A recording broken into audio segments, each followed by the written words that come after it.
Turning worry into worship. Have you ever found yourself lying awake at night, staring at the ceiling, replaying every possible scenario of what could go wrong tomorrow? Maybe it's the bills, the deadlines, the health report, or the uncertainty of the future. Worry has a way of creeping in quietly, then suddenly taking over our thoughts, our emotions, and even our physical energy. It drains us, distracts us, and leaves us feeling powerless. But here's the good news. The very energy we spend worrying can be redirected into something life-giving. We can turn worry into worship, and when we do, everything changes. Worry is part of being human. Psychologists often describe it as the brain's attempt to protect us from danger by rehearsing possible outcomes. In small doses, worry can help us prepare. But when worry becomes constant, it turns into anxiety, and anxiety robs us of peace. Think about it. Worry doesn't solve tomorrow's problems. It only steals today's joy. It's like paying interest on a debt you haven't even borrowed yet. And yet, so many of us live in that cycle. We rehearse problems instead of rehearsing solutions. We magnify fears instead of magnifying hope. We let worry become the loudest voice in the room.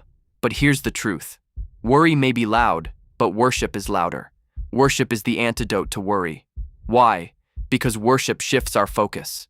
Worry magnifies the problem. Worship magnifies the problem solver. Worry says, "What if?" Worship says, "Even if." Worry looks at the storm. Worship looks at the one who calms the storm. When we worship, we remind ourselves that we are not alone. We remind ourselves that our story is held by hands greater than ours. Worship doesn't deny reality, but it redefines it. It says, yes, the problem is real, but my God is bigger. Yes, the fear is strong, but His love is stronger. Worship transforms our perspective, and perspective changes everything. Practical steps to turn worry into worship. 1. Pause and pray. When worry rises, stop and breathe. Whisper a prayer like, "Lord, I give this to you." Prayer interrupts the cycle of worry and invites peace into the moment. 2. Replace the soundtrack. Our minds play soundtracks all day long. Worry plays the soundtrack of fear. Worship replaces it with songs of faith. Turn on a worship song, sing a hymn, or simply hum a melody that reminds you of God's goodness. Music rewires the atmosphere of your mind. 3. Speak gratitude. Gratitude is worship in everyday language. List 3 things you're thankful for right now. Gratitude shifts your gaze from scarcity to abundance, from what's missing to what's present. 4. Declare truth. Speak aloud. I will not be consumed by worry. My God is bigger than my fear.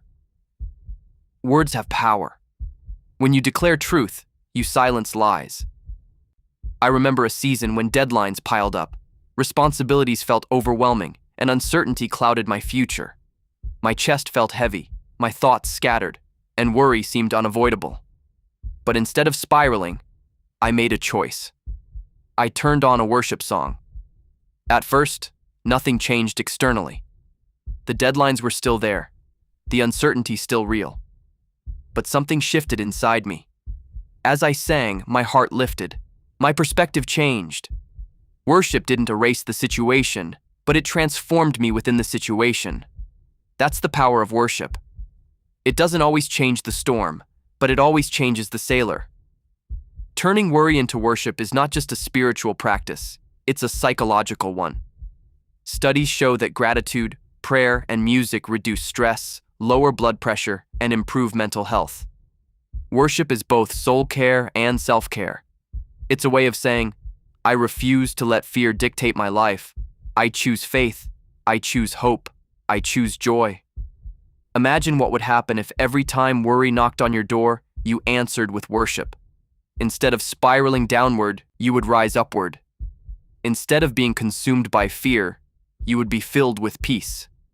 Instead of magnifying problems, you would magnify possibilities. So, the next time worry comes knocking, and it will, don't invite it in. Don't let it sit at your table. Instead, turn it into worship. Let your fear become fuel for faith. Let your anxiety become an anthem of praise. Because when we worship, we don't just survive the storm, we rise above it. Remember this: worry looks inward, worship looks upward. Worry drains, worship sustains. Worry magnifies the problem, worship magnifies the provider. So today, choose worship, and watch how your worry transforms into wonder.